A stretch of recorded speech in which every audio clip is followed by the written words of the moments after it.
When you worked at Disney, did you ever discover any crazy secrets about the parks? Joe, I know some secrets about Disney that would take your breath away. When I was 21, I was an intern in the Imagineering office. One day at work, I needed some advice on a project, so I walked into my boss's office. To my disappointment, my boss wasn't there. But in his office, I saw an old, rusty brown book that piqued my curiosity. I picked it up and started glancing through it. What I read in the book was nothing short of mind-boggling. The book detailed plans for a secret cryogenic chamber hidden underneath Cinderella's castle. According to the book, Walt Disney's body was frozen there in 1966, where it remains to this day. Apparently, Walt wanted to be frozen after he had developed terminal cancer. His plan was to be frozen until a cure for cancer was discovered, so he could then be thawed and brought back to life. Overtaken by curiosity, I knew what my next move was going to be.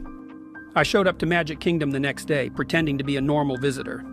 Before closing time, I made my way to a corner of the park where I knew that there were no security cameras. I camped out for a few hours, and at 2 a.m., I finally made my way to the castle. I used my notes that I wrote down from the book and navigated through a labyrinth of hallways and hidden doors.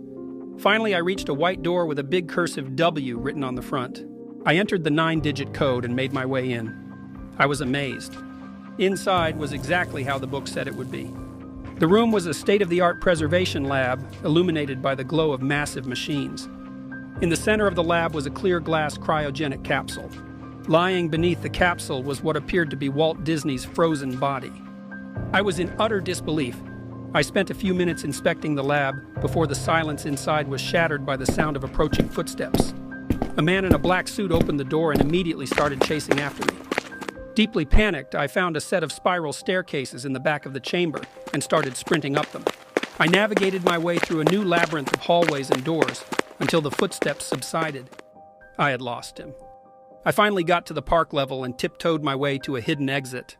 Ever since that night, I haven't thought about Disney World in the same light. Every day, thousands of children gleefully laugh and play just footsteps above the frozen corpse of the park's old mastermind.